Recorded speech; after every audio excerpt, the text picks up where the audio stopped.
Welcome back to Never Don't Ask with me, John Martin, and we're in Essex for the newest station so far in my station reviews. It's Chafford Hundred. So come on Tracy, let's go Lakeside. Chafford Hundred sits on the single track branch line that runs between Upminster and Grays, with Ockenden Station 2 miles to the north and Grays 2 miles to the southeast. The station is accessed from the road that connects Fleming Road, Galleon Road and Saffron Road in Chafford Hundred. To the west of the station is the A126 dual carriageway and then the Lakeside Shopping Centre. Department of Transport give this station an E categorisation, meaning small staffed station. In 1883, the London, Tilbury and Southend Railway opened up their route between Barking and Pitsea via Upminster. This allowed Southend bound trains a much more direct route to the resort, diverting trains away from the Tilbury line. 10 years later, twin branches opened up from Upminster. 1892 saw a link between the direct line and the Tilbury line, with a branch running from Upminster to Grays via Ockenden.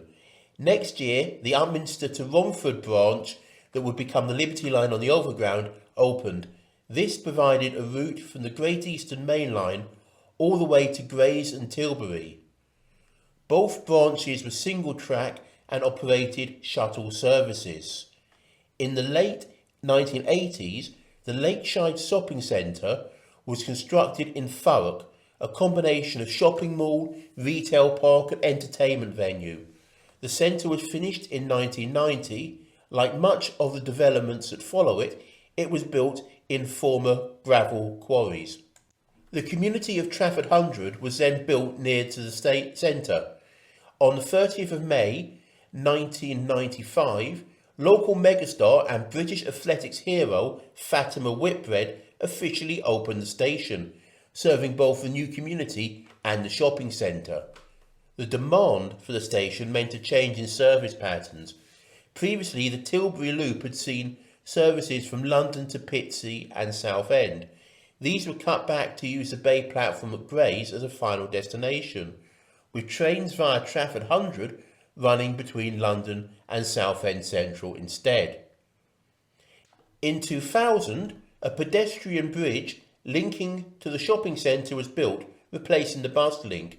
In 2006, the station got a rebuild to cope with the increased traffic. With a single track, this is a single platform station, 242 metres long. Marks for services, 3 out of 10. There is a half-hourly C2C service in each direction, with a bit more at peak times. The trains towards London run via Upminster and Barking to Fenchurch Street. Going the other way, they run via Grays and Tilbury to Southend Central. The station saw 2,331,974 entries and exits according to the 23-24 figures, which makes 6,389 passengers a day.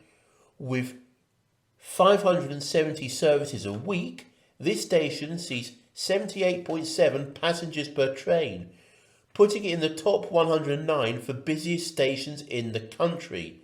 This is the busiest single platform station in the country. The station's use hasn't hit pre-COVID levels yet, although this may be a result of a move towards online shopping. The most popular destination is Fenchurch Street, followed by West Ham, Barking, Grays and then Upminster. Marks for onward travel, 1 out of 5. There are 2 buses from this station. The 33 links Grays and Lakeside, but since there is a train and a bridge to these respectively, it's not the most majorly useful link. The other is the X80 that connects Lakeside with Dartford and the rival Bluewater Shopping Centre south of the river. There are a bunch of other buses that run from Lakeside itself, but not from the station. Most of these are to destinations that are served by local rail connections. Marks for accessibility, 9 out of 10. This gets a 9, unsurprisingly given its youth. Everything is level access with ramps as well as stairs. While the platforms aren't level boarding, there's a normal selection of ramps for staff to assist. Of course, being one platform, there is no issue with an overbridge. The station is manned, it has displays and a PA system. The route under the station to Lakeside has lifts for access. The only down marks really are there isn't a braille plan of the station. Marks for station facilities, 5 out of 10. The station building houses a ticket office, ticket machine and a small coffee kiosk, as well as the lift towards the shopping centre. The platform has multiple covered waiting areas, all bus shelter style. The station has Wi-Fi and toilets. The station car park is 138 spaces. It isn't free, but there is also cycle space for over 50 bikes. Marks for care and character, 12 out of 20. This is by no means an unpleasant station. It's modern, well designed and well kept. My visit saw extensive delays to the London-bound service, which showed how quickly the platform can fill up.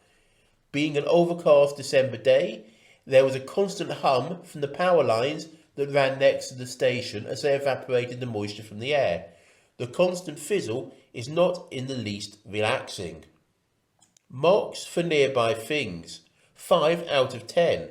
As a child of Essex, growing up in the 80s and 90s and having access to a car since 1997, Lakeside was a cultural icon of my youth.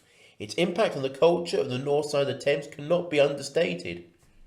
Getting from the station to the centre is pretty easy. Down the lift, over a bridge onto the top deck of one of the car parks. At this point, you'll find the centre's lifts are probably broken, but that's not the fault of the station. There's a Tesco Express and a few other commercial bits and bobs on the Chafford side of the station. Overall, this is a small but busy station, but it's far too small for its popularity. The traffic to and from the shopping centre has led to a single line track being a main route between London and Southend. However, once delays hit, the station does struggle to cope with multiple trains worth of passengers on its one platform. Overall, this is 35 marks out of 65, a reasonable 53%. Thank you for listening and following my journeys. Please check out the other videos for other stations around the country. Please remember to like and subscribe and ring that bell so you'll be first to know when I upload a new station review from somewhere else around the country. Till the next time.